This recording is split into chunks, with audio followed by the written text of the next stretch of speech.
This segment of Hak5 is brought to you by Ting. Here's it at South by Southwest. Can anybody see it? Anyway, it's like, where's Waldo? Yeah, it's on the side of the escalator, and who notices it? No one notices it. It's so beautiful. I love hiding things in plain sight. You know who didn't notice it? This guy. Actually, he did notice it when, after I was done taking the photo, I walked back up to the ATM. And I was like, excuse me, and at first he's all like, oh, pardon me, I'm so sorry. You know, somebody that I don't know is talking to me. I must get socially awkward. I'm at a conference. And I just grabbed the thing, went boom, and walked away. It's pretty much hollow. And the guy's just like, what just happened? And of course I did it right after he typed in his PIN. It was a lot of fun. Here's the other crazy thing. Cops standing right across the thing, didn't even care. They're like, whatever. Of course, none of this is illegal. Like I said, we sell these to the government and hackers and penetration testers for lawful audits of networks. And so by using it, you agree to all the license and all that fun stuff. Here's some fun things that happened recently at RSA. Awesome security conference here with a bunch of douchebags selling things for way too much.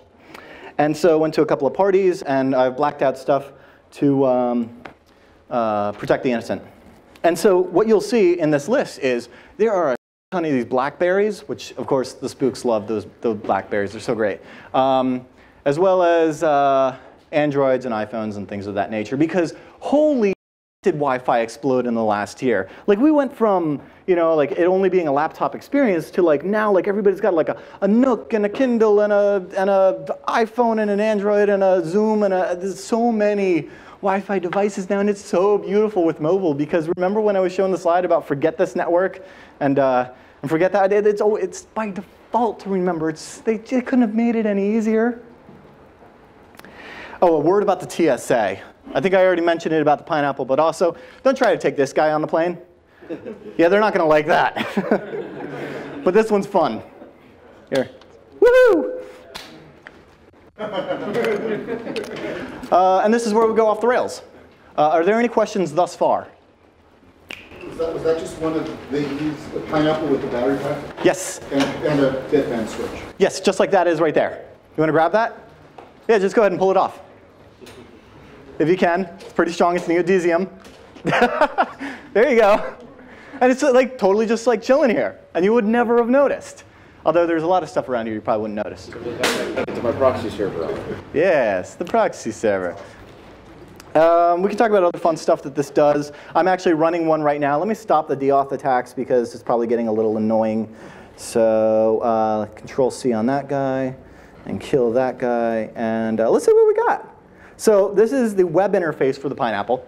That's one of the really fun things that we spend a lot of time doing is making this super simple to use. Basically, I got inspiration from, as you can see from like looking at the links across the top, it kind of looks like your typical like Linksys router with a little bit of like bulletin board system flavor just thrown in for good. And there might be an Easter egg where you can play as Orc, but I'm not sure. I'm just saying.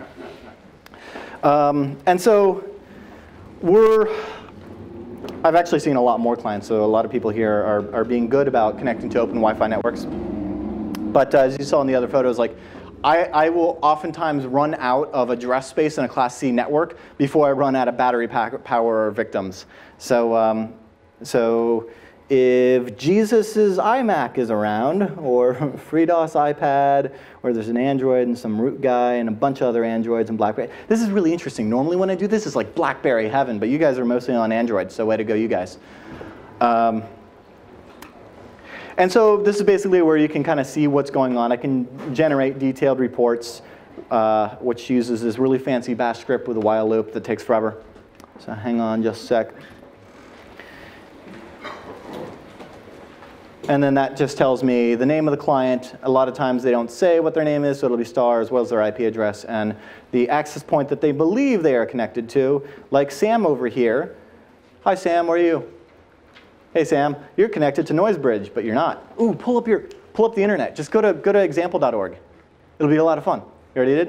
Connected through a secure cell. Oh, you're connected through a secure cell. So that's pretty smart. You want to stand up and explain it to us? Because I was mentioning that I am providing internet access through this T-Mobile modem, but you're not getting my attack. No, right now I'm connected to a computer back at my home through a secure shell tunnel, which everything's encrypted, so whatever he's seeing is encrypted. I do that whenever I'm on public Wi-Fi for safety. It's totally awesome. And here's the thing, though. You set that up like you're supposed to do. Really, it's the way you're supposed to do it is to use SSH2 with symmetric key pairs.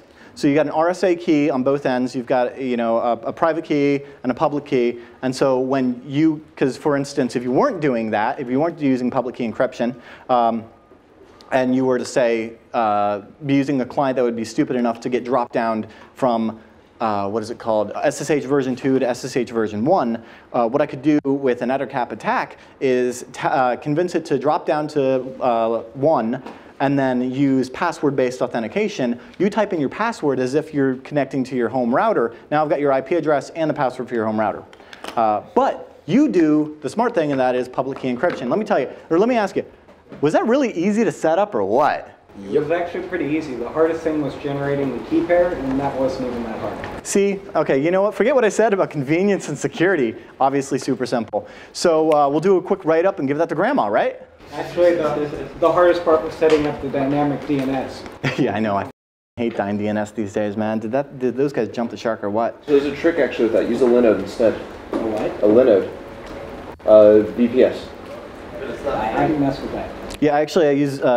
That's what I use over here if I go over to like 3G, or I'm sorry, SSH. So one of the things that this guy can do is do a reverse SSH session, which is to say that I create a tunnel to a machine that I have in the cloud, a virtual private server, and then I route traffic through it. I'm actually just using this one to do management. And actually, you can see right here, this is the public key, and that's not going to do you any good. You'd need the private and all that stuff. Is there a free option of the Linode? No, not for Linode. It's $20 though. $20 a month with everything you can do is totally worth it. Yeah, that's the problem with security is not only is it's either inconvenient or there's a cost involved. $20. Well, $20 to you might be, yeah. It doesn't deal with Tor. That's the beautiful thing, is it's just doing the. You guys have probably heard us talking about Ting over the past few months, and we are so happy to report that a lot of Hak5 viewers have already taken advantage of their customer-first approach to the cell market. Ting, their new service, they bring clarity, usability, and big savings to the mobile phone users. Ting has one simple plan that offers fair and honest pricing. Megabytes, minutes, text messages, they are all billed separately. So if you use more, then you just pay for the next tier. There's no ridiculous fees. Or if you use less, you're credited the difference. There's no BS. Check out ting.com/hak5 and check out their online savings calculator. And if you're ready to get started, you'll get an extra $75 off your first month of service just for being a Hak5 viewer. Again, that's ting.com/HAK5. It doesn't deal with Tor. That's the beautiful thing, is it's just doing the regular man-in-the-middle attack. Nothing on here is different than you connecting to like a hub-based Ethernet network. It just happens to be Wi-Fi. The premise of it is really, why am I going to bother cracking some other guy's wireless network, associating with it, doing a typical man-in-the-middle attack using methods like DNS spoofing or ARP cache poisoning or things like that, so that I can kind of pivot myself between you and the router and see all the traffic flowing in between. I could just turn this guy on, and you would not believe how many people fall for that and then connect to your network. And we'll get to why that is in just a sec. Amazon. You can actually, Amazon does have a free option. With it up. Cool. The EC2s, you can do lots of free time. Where were we going? I don't remember anymore. Are there any other questions? There's a lot more to this, but the long and short of it is, becoming the wireless access point grants you the same behavior or the same privileges that your ISP has when it comes to, and we've just packaged it up all nice and made it easy to do. Actually connected through the pineapple, it'll connect the secure shell tunnel and connect. I can't, so Chromium complains about it. Okay, so if you disconnect from your SSH session and now try to surf, you're going to have a surprise for you, and I think you'll like it. Oh, did you get it? No, not yet. Oh, try the surprise. If anybody else is connected to Pineapple or just wants to go, well, actually, there's a lot running right now, so I'm not sure which one is mine. I probably should have changed my SSID to something else. Yeah. So if anybody wants to, another really great way to test it is to just add a network to your Wi-Fi profile and say, hey, show me this. So if, for example, on my Android, I come here and, come on, finish saving that. OK, so if I go to Wi-Fi and turn my Wi-Fi on, and it connected to Noisebridge, let me forget that. It's connecting to Pineapple, let me forget that. You see there's like an order to it. I'm going to add a new network, and we'll call it, somebody throw something out there. Tor network. What? Tor. Tor? OK, T-O-R. Net. OK, save that. Oh, actually, it already connected to, this is working. I previously added that. But there's no network around called this is working. If I forget that, it's going to connect to, now it's connected to TorNet. And so whatever you throw it in, it's kind of like, remember in Harry Potter in the first one where there was that mirror and whatever you looked at, you looked into it, it would, what is it called? Mirror of Erised. You know, look at the geek over here. Anyway, so say we all. Oh, OK, so major caveat, and it's probably already apparent to you, that this is only attacking open connections. We're not doing anything about encryption here. You had a question about that, right? And so basically, if you are using WPA encryption at home, and so I stalk you on the way home, and I follow you, and I get in my black van or whatever, and I park out front of your house, and I wait for you to turn on your laptop, and I'm running my Pineapple, and what's the name of your home network, so I can ward drive and find it? It's Cisco. Cisco.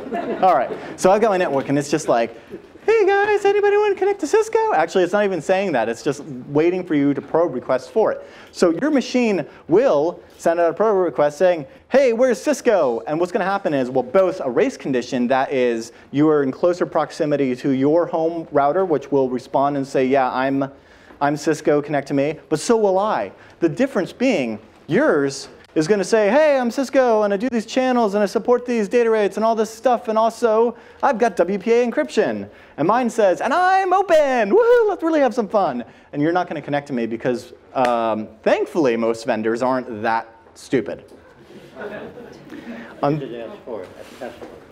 Right. And the reason that I can't spoof your WPA authentication bit is because, basically, there's this thing called, remember when I was talking about those authentication packets? Well, in the case of open, it's just like, hey, you want to hang out? Yeah, hanging out sounds good, right? In WPA, there's this crazy thing called a 4-way handshake, and like the goddess of Tara is involved, and like it gets crazy.